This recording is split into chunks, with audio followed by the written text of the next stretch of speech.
Baik pemirsa Metro TV Lampung, kita akan segera melanjutkan pembahasan tajuk Lampung Pos kali ini dan masih bersama dengan Mas Widodo. Mas Wid, mengapa kekeh sekali seperti itu ya untuk Pemda sendiri untuk memutuskan KBM tatap muka? Apa sih sebenarnya alasannya, Mas Wid? Ada memang beberapa daerah yang berkukuh. Kukuh ya? Mereka tetap kami akan nekat menggelar KBM tatap muka. Karena apa?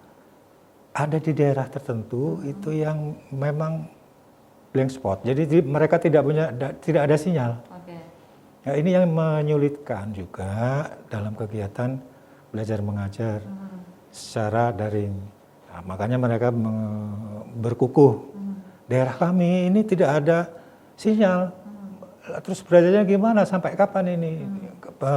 Anak-anak saya harus sekolah lagi. Makanya mereka berkukuh ingin menggelar KBM tatap muka.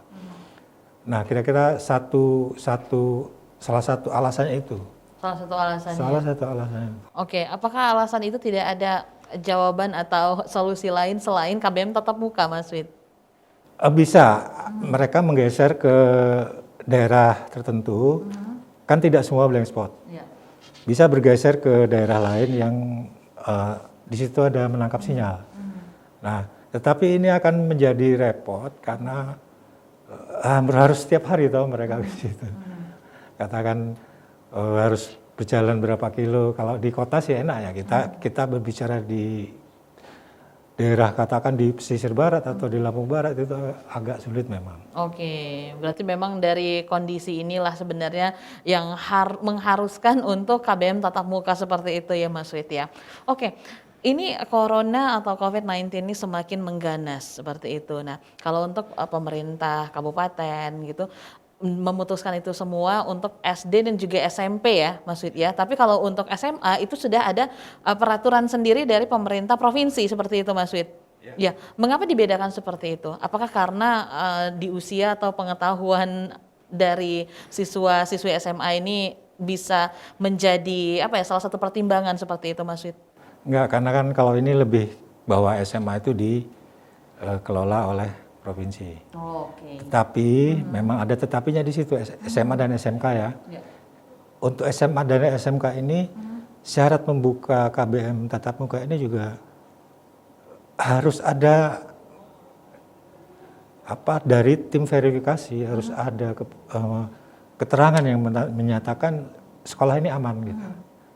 Nah, tim verifikasi ini datang ke sekolah tersebut. Ya, yang jadi persoalan kredibilitas tim verifikasi ini harus benar-benar teruji gitu loh. Jangan sekolah yang seharusnya dia tidak bisa KBM tatap muka kemudian direkomendasikan untuk KBM tatap muka misalnya seperti itu. Itu tentang kredibilitas tim verifikasi. Oke, tim verifikasi sendiri hingga saat ini seperti apa? Sudah berapa puluh persen nih Mas Wid? Sudah berjalan, sudah selesai kah atau seperti apa? Sudah berjalan sih, cuman pendataan kayaknya belum selesai nanti. Oke. Jadi memang masih menunggu, padahal kalau 4 Januari itu sebentar lagi ya Mas Wid ya, hanya beberapa hari lagi. Oke, KBM tatap muka, kalau memang harus dilaksanakan, apa yang mesti dipersiapkan Mas Wid? Jadi memang kalau KBM tatap muka ini mau digelar, benar-benar mau digelar, itu sebetulnya syaratnya itu sangat sulit. Yang pertama tidak boleh dia harus berada di zona hijau atau zona kuning. Zona oranye tidak boleh, zona merah apalagi itu. Kemudian harus ada persetujuan. Persetujuan dari mana? Yang pertama dari Pemda, yang kedua dari kepala sekolah, yang ketiga dari komite, dan yang keempat itu dari masing-masing orang tua murid. Kalau misalkan saya punya anak, saya merasa ragu untuk melepas anak saya sekolah KBM tatap muka, saya tidak setujui, ya tidak persoalan. Tuh. Jadi harus ada persetujuan dari empat pihak. Itu baru persetujuannya. Baru persetujuan. Tapi kalau melihat Provinsi Lampung, kalau persetujuan berarti banyak daerah yang harusnya tidak KBM tatap muka dong. Seharusnya demikian. Walaupun orang tua setuju, dari pihak sekolah setuju, tapi kalau melihat dari zonanya hanya 2 daerah yang berzona kuning. Ya. Harusnya belum ya Mas Wid ya? Harusnya belum. Oke, nah bagaimana Lampung Pos melihat mental para siswa-siswi ini yang sudah terlanjur daring dan mereka harus sekolah misalnya pun harus diterapkan tatap muka, KBM tatap muka ini, bagaimana mental mereka? Bisa dibilang belajar dengan rasa kekhawatiran, dengan rasa ketakutan itu seperti apa Mas Wid? Ya, sebetulnya mereka sama-sama susah sekarang ini. Belajar dia daring dari rumah, belajar online, susah. Belajar ke sekolahan juga dalam situasi ancaman ketakutan toh. Kalau kita orang tua kan bisa mengatasi kondisi kejiwaan kita, tetapi ketika anak-anak melihat suasana seperti itu, nah inilah kadang-kadang yang juga harus dijadikan pertimbangan itu unsur psikologis si anak. Itu harus jadi pertimbangan juga sebelum. Iya, jadi semuanya memang butuh izin ya. Iya, pertimbangannya juga iya. Jadi memang serba salah ya Mas Wid ya, daring merasa kesulitan, KBM tatap muka dalam ketakutan. Nah, kalau sudah kondisi seperti ini, solusi apa yang bisa ditawarkan untuk kondisi ini Mas Wid? Itu baru persetujuan ya tadi ya. Itu belum persyaratan sekolah. Oke, persyaratannya apa saja Mas? Sekolah itu harus memenuhi sejumlah persyaratan supaya dia bisa menggelar KBM tatap muka. Ya. Yang pertama itu jelas, dia harus ada sarana cuci tangan, Ya. hand sanitizer, ada sabunnya di situ, ada toilet yang bagus di situ, itu ada disinfektan di situ, secara berkala sekolahnya disemprot. Ya. Tuh, kemudian ada akses fasilitas ke fasilitas kesehatan ya, Oke. akses masuk ke kesehatan. Misalnya apa? Si anak, ada anak, ketika KBM tatap muka sedang berjalan, tiba-tiba dia sakit.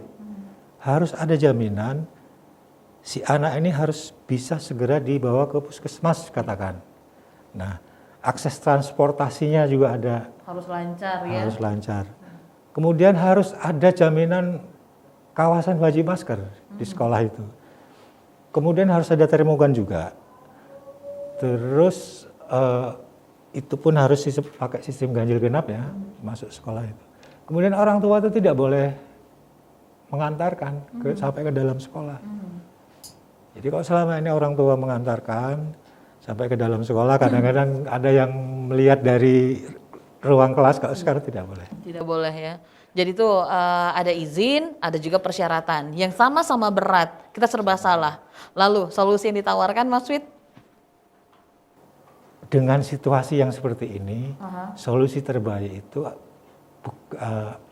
yang kita ambil adalah yang terbaik di antara yang Paling baik. terburuk. Oh, terburuk, Katakan. oke. Yang terburuk karena belajar daring salah, Ya. belajar daring berat, sementara KBM dalam ketakutan. tatap muka langsung juga berbahaya.